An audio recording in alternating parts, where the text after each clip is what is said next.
El retrato sobre la chimenea. De Richard Henry Malden. Cualquiera que conozca Dublín, recordará las amplias casas de campo que abundan allí.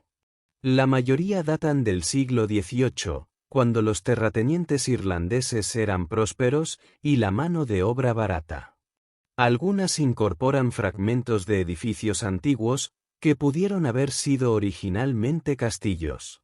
Sin embargo, la mayoría se encuentran ahora en un estado ruinoso, que no deja de ser pintoresco. Fue durante una visita, que realicé con unos parientes a una de ellas, en el otoño del año 1899, que me sucedió la experiencia, que difícilmente puedo dignificar con el nombre de aventura, que estoy a punto de relatar. La casa en cuestión pertenecía a una familia apellidada Moore, que la había habitado durante varias generaciones. El actual propietario era un hombre joven, soltero y miembro del ejército. Naturalmente, no podía pasar mucho tiempo allí, y la alquilaba con gusto cuando podía. Unos primos míos que vivían en Dublín, la habían alquilado durante un verano, y fui allí por invitación suya. No necesito agotar la paciencia del lector, intentando describirla en detalle. No había nada destacable, salvo una torre casi en ruinas en la esquina noroeste. Era obviamente mucho más antigua que el resto de la casa, y los visitantes más jóvenes pensamos que debía albergar un fantasma. Sin embargo, no pudimos oír ninguna historia al respecto. La exploramos a fondo, pero no encontramos nada más emocionante que una gran cantidad de polvo y algunos murciélagos. Fuimos allí una vez, a última hora de una noche de luna, pero ni siquiera entonces pudimos fingir que vimos u oímos nada inusual. El lado sur de la casa constaba de 3 grandes habitaciones, un salón en el extremo oeste, un comedor que daba a él y por último, una sala de billar, que también se usaba como cuarto de armas. Probablemente, de hecho, se había construido como cuarto de armas, y la mesa de billar se había añadido posteriormente. Tenía una puerta que daba al jardín, pero no se podía acceder a ella desde la casa, excepto desde el comedor. El comedor estaba decorado con retratos de Moore desaparecidos, quienes sin duda habían desempeñado con maestría sus diversos papeles en su generación. Pero ninguno de ellos había alcanzado la fama, y los cuadros no tenían un mérito artístico excepcional. La colección en su conjunto tenía un aspecto bastante bueno, pero no era probable que fuera de mucho interés, salvo para los miembros de la familia. Había, sin embargo, un cuadro que despertó nuestra curiosidad. Representaba a un hombre de unos 30 años. No había nombre ni fecha en el marco, pero la vestimenta era de finales del siglo XVIII. Lo más destacable era la postura que el retratado había adoptado. Estaba sentado a horcajadas sobre una silla, con los brazos cruzados y apoyados en la barandilla superior. Estaba de espaldas al espectador, de modo que sus rasgos habrían sido invisibles, si no hubiera estado mirando por encima del hombro izquierdo. Su rostro, por lo que se veía, no se parecía al de un Moore. La parte superior sugería una considerable capacidad intelectual, pero la inferior no era agradable. El conjunto era formidable, y delataba a un hombre que sería un enemigo muy peligroso. La ejecución no era especialmente buena, de hecho, la técnica sugería la de un aficionado. Pero era imposible no sentir que el artista había captado bien el parecido con su original, y difícil no arrepentirse de haberlo hecho, pues mirarlo no resultaba agradable. Nos preguntábamos por qué, una imagen tan curiosa, que no parecía un retrato familiar, se exhibía de forma tan llamativa. Parecía que debía de tener alguna historia detrás. Unos días después, el capitán Moore nos visitó. Estaba destinado en Curragh y teniendo asuntos que atender en Dublín, entró muy cortésmente a preguntar por la comodidad de sus inquilinos. Nos aventuramos a interrogarle sobre el curioso retrato. Sí, dijo, es fantástico, ¿verdad? Tiene su gracia, y creo que se parece bastante. Pero no sé quién es, igual que ustedes. No es de la familia, espero que lo adivinen con solo mirarlo. Lo único que sé, es que mi bisabuelo, el viejo de allí, y señaló un retrato de la misma época, que colgaba justo enfrente, al otro lado de la habitación, fue quien lo colgó sobre la chimenea. Creo que lo pintó él mismo. De todas formas, le gustaba tanto que dejó instrucciones en su testamento para que no se moviera.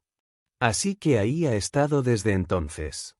Supongo que hay una historia, pero desconozco cuál. Creo que mi bisabuelo fue bastante alocado de joven. Mucha gente de su generación quedó deslumbrada por la Revolución Francesa, ¿saben?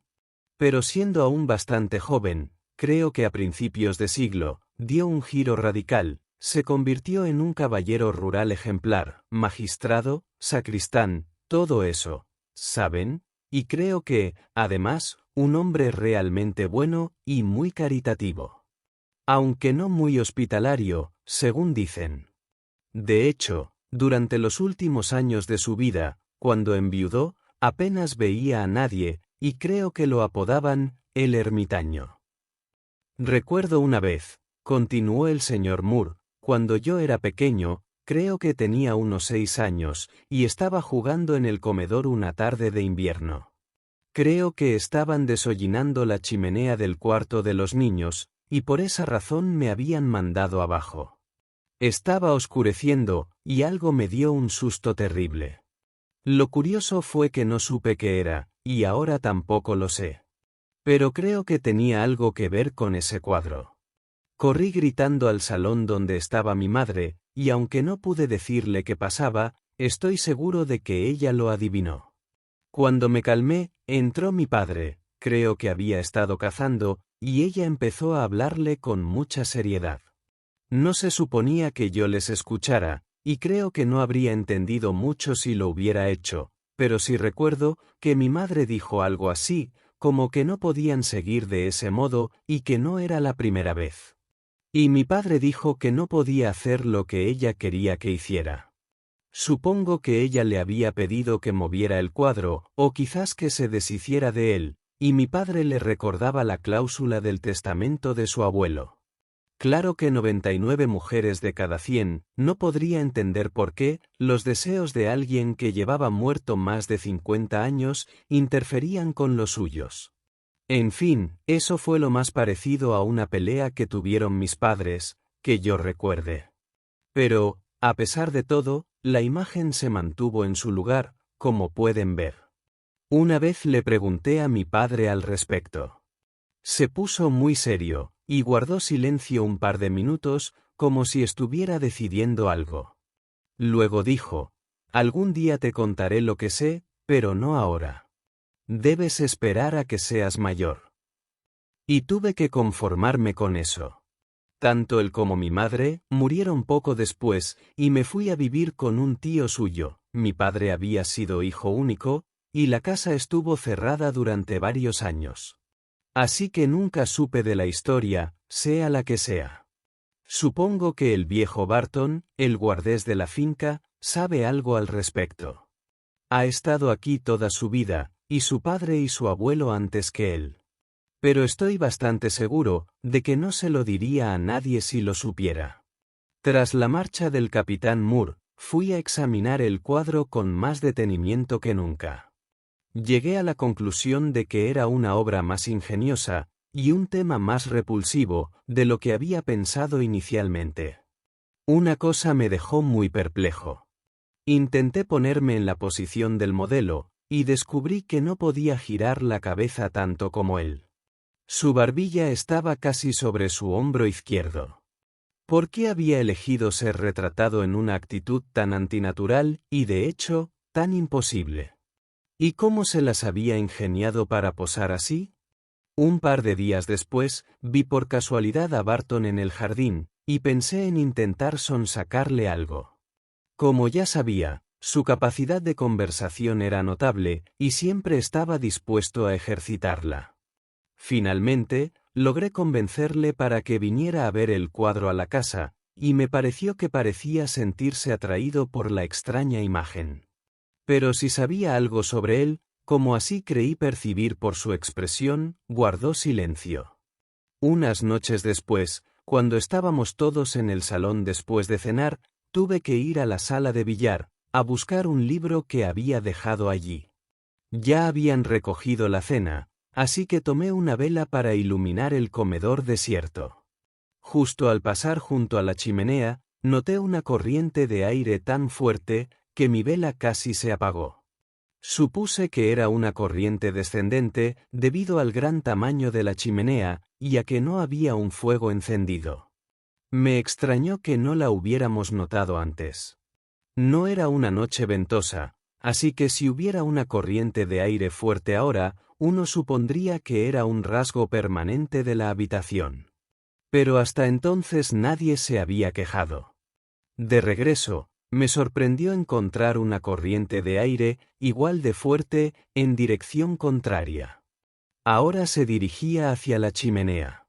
Sostuve la vela en alto, protegiéndola con la otra mano, y miré a mi alrededor para ver si había alguna ventana abierta. Pero todas las ventanas estaban bien cerradas, y las puertas de ambos extremos de la habitación estaban también cerradas. No podía explicar ninguna corriente de aire, y mucho menos, una que aparentemente cambiaba de dirección, casi como si se debiera a la lenta respiración de una criatura gigantesca agazapada en la chimenea. Mientras estaba allí, la corriente de aire cesó de repente.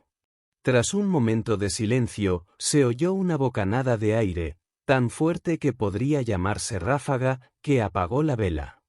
Aquello fue demasiado para mí. A tientas, llegué al fondo de la habitación tan rápido como pude, sin detenerme a encender una cerilla. Una vez fuera, me sentí un poco avergonzado por haberme asustado tan fácilmente. Supongo que por eso, no me sentí con ganas de decir nada sobre lo sucedido. Me dije a mí mismo, que realmente hacía más viento afuera del que imaginaba, y por supuesto, una casa vieja y destartalada, estaría llena de corrientes de aire inexplicables. Lo más probable es que esto dependiera de que el viento soplara exactamente en un cuadrante, razón por la cual no lo habíamos notado antes. Pero este razonamiento contundente no me convenció. Al acostarme, miré hacia afuera, y todo parecía estar en completo silencio y en calma. No soplaba ningún viento. Debía admitir que era lo que esperaba. Tardé un rato en conciliar el sueño, pero finalmente me dormí, y tuve un sueño curioso. Soñé que estaba en el comedor, y que la figura del cuadro sobre la chimenea había salido de su marco. El siniestro personaje estaba sentado a horcajadas sobre una silla, como aparecía en la pintura. Estaba de espaldas a la habitación, pero en lugar de tener la cabeza girada sobre el hombro, estaba vuelta hacia el otro lado, de modo que no se veían sus rasgos. Parecía hablar con gran seriedad a un personaje invisible, que debía estar en la chimenea, no frente a ella, sino dentro de ella. No pude entender lo que decía, pues hablaba muy deprisa. Pero su tono era el de una persona profundamente angustiada.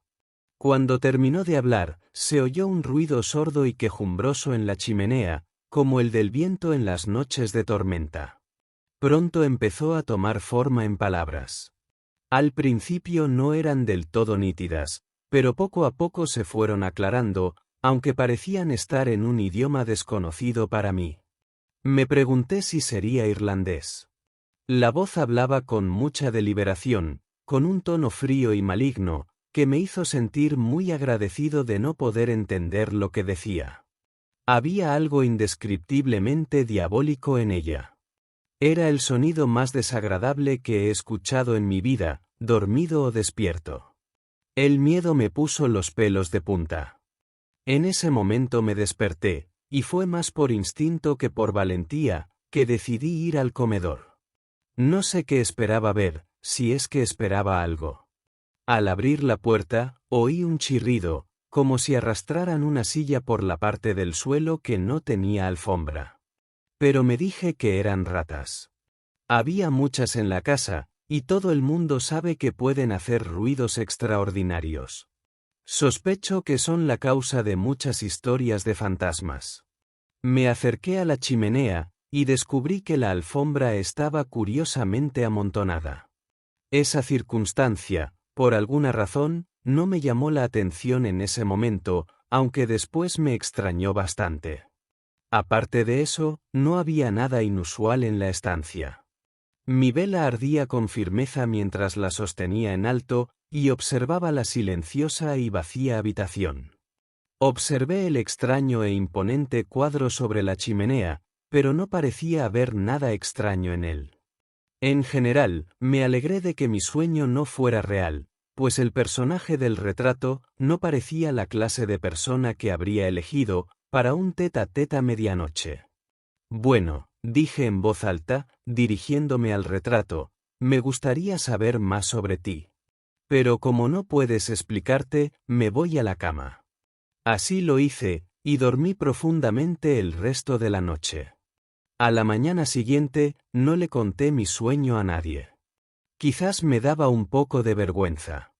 Además, las paredes de las casas irlandesas tienen un oído aún más agudo que las de otros lugares, y no quería ser responsable de un brote de histeria entre los sirvientes. Dio la casualidad de que no tuve tiempo de estar solo en el comedor después del anochecer. Quizás me esforcé por no estarlo. Nadie comentó nada sobre la curiosa corriente de aire que había notado. De hecho, no creo que fuera perceptible durante el día. Esa noche dormí tranquilamente, y mis sueños fueron completamente normales. Durante los días siguientes, no percibí nada extraño, e intenté no pensar más en ello. Una noche, tras la cena, uno de mis primos y yo, estábamos charlando en la sala de billar, después de que el resto de la familia se hubiera acostado. Nuestra conversación giró en torno a fantasmas y apariciones de diversos tipos, un tema por el que ambos sentíamos un profundo, aunque escéptico interés. También hablamos de los sueños y su valor, esto fue antes de la época del psicoanálisis, y de la posibilidad de que se hicieran realidad. Era pasada la medianoche cuando dimos por concluida la velada, y nos levantamos para ir a acostarnos. Entonces descubrimos que no había velas en la sala. Probablemente las habían dejado en el comedor o en el recibidor. La lámpara de aceite, junto a la que estábamos sentados, era demasiado grande y pesada para transportarla. Como ya era más de mediados de septiembre, y el día había sido lluvioso, habíamos encendido las chimeneas en todas las estancias. La chimenea del comedor ardía con fuerza cuando terminamos de cenar, así que era probable que aún quedara fuego suficiente para alumbrar nuestro paso por allí. Así que apagamos la lámpara y nos encaminamos a la puerta. En cuanto la abrimos, vimos que nuestra suposición había sido correcta. Había suficiente luz en la chimenea para iluminarnos. Pero apenas habíamos dado un paso, cuando nos sobresaltó un golpe seco y repentino, como el que produciría un perro grande golpeando el suelo con la cola.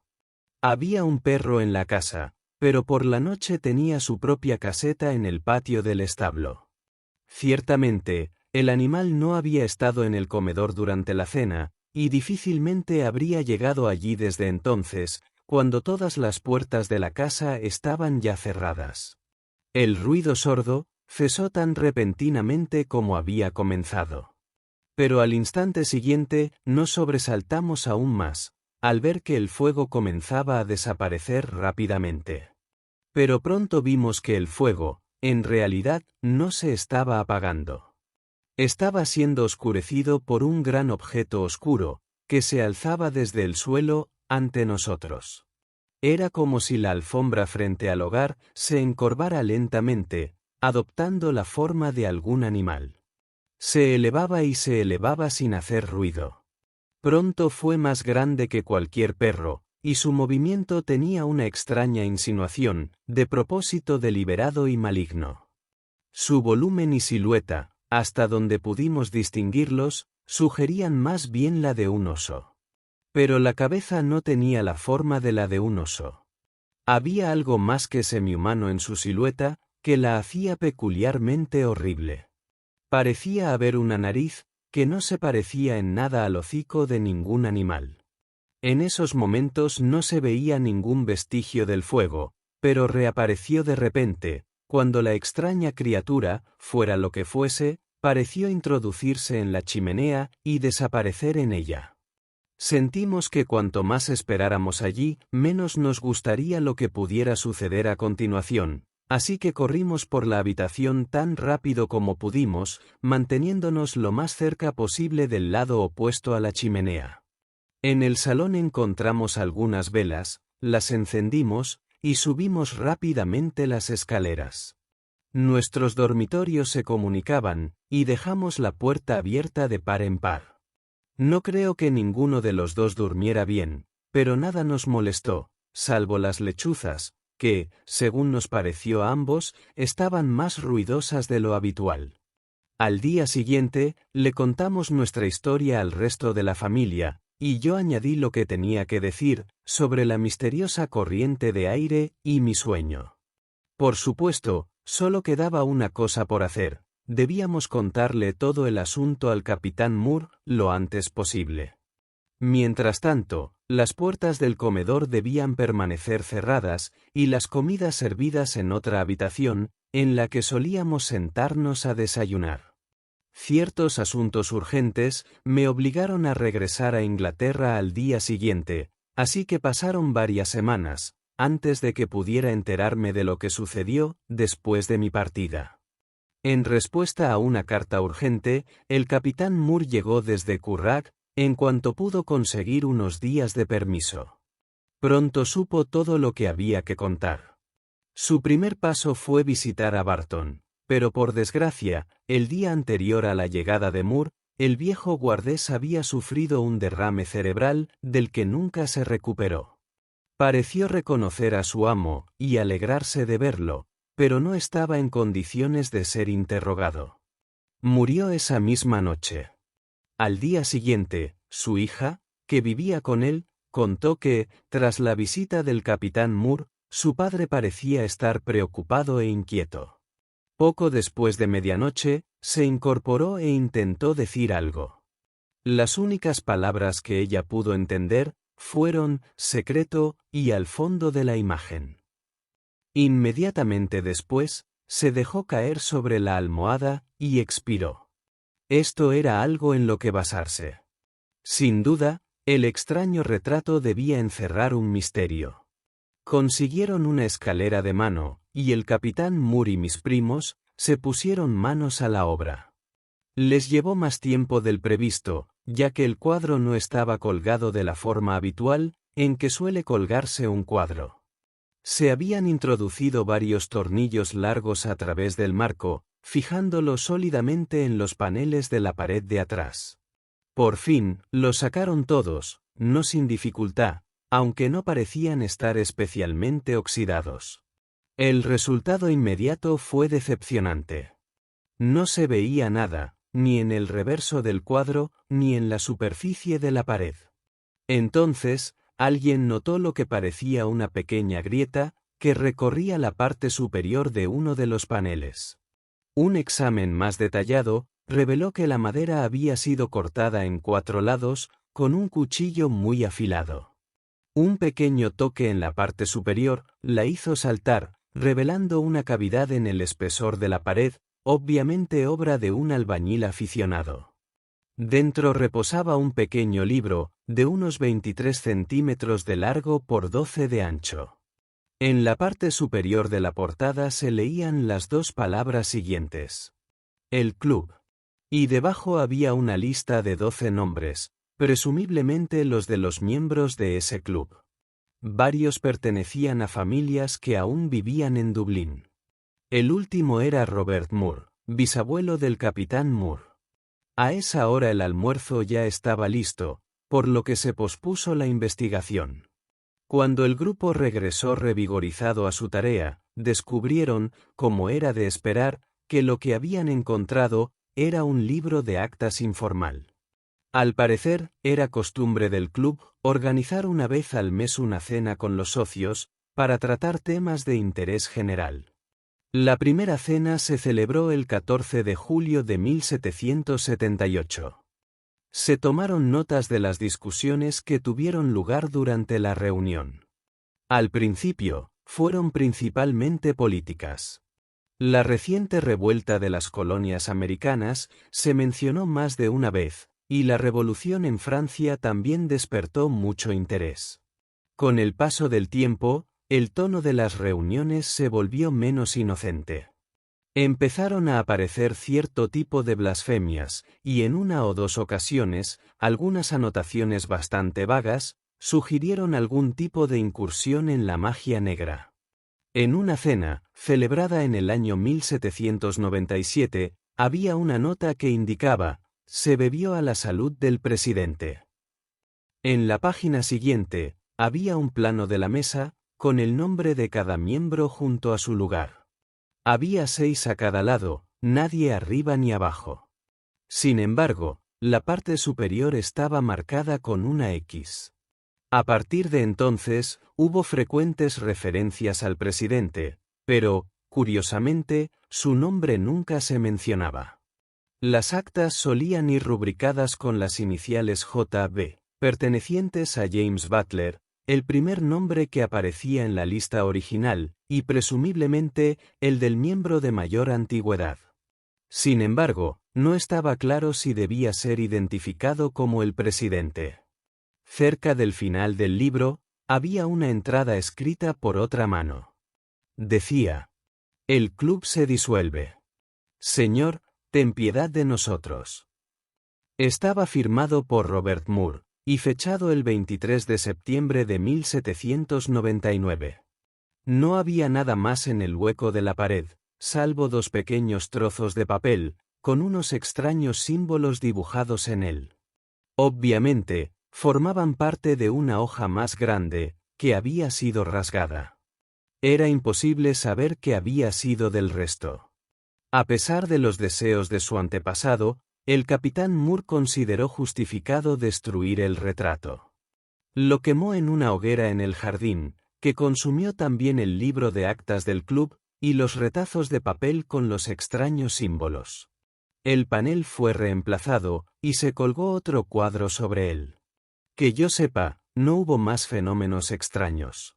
Quizás un siglo sea una especie de plazo de prescripción en estos asuntos. No los comprendemos lo suficiente como para poder hablar con certeza.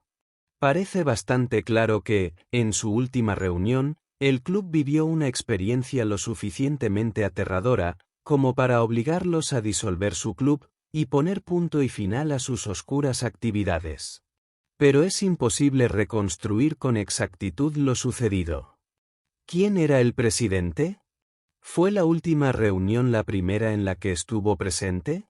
¿Acaso el retrato, presumiblemente obra de Robert Moore, pretendía servir de advertencia? Años después, durante un viaje, me encontré sentado en el tren, junto a un clérigo irlandés. Me dijo que era el párroco de una parroquia cerca de Dublín. A medida que avanzaba la noche, nuestra conversación giró en torno a las supersticiones. Es curioso, dijo, cómo la gente cae en ella sin motivo aparente. Hay una tumba en el cementerio de mi iglesia, a la que la gente no se acerca. Y cuando las ovejas salen a pastar, el granjero siempre manda a un chico para que no pasten cerca de allí. Es algo desagradable, pues la tumba pertenece a un miembro de una familia, que antes era muy conocida en la zona, aunque no ha habido ninguno por allí en estos últimos 50 años. No sé de dónde proviene esa superstición, y no estoy seguro de que la gente lo sepa. Me pregunto, aventuré con un presentimiento, si esa tumba pertenece a James Butler, y si murió el 23 de septiembre de 1799. Pues sí, dijo el clérigo sorprendido. Pero, ¿cómo demonios sabe usted eso? Bueno, yo solía veranear a veces con mi familia en esa zona. Me di cuenta de que mi interlocutor esperaba que yo continuara hablando, pero creí que era más prudente no añadir nada más. Fin. Gracias por ver este vídeo. Por favor, no olvides suscribirte, dar a me gusta, compartirlo y dejar un comentario. Si te ha gustado este relato, puedes encontrar más audiolibros en nuestro canal Homo Lector.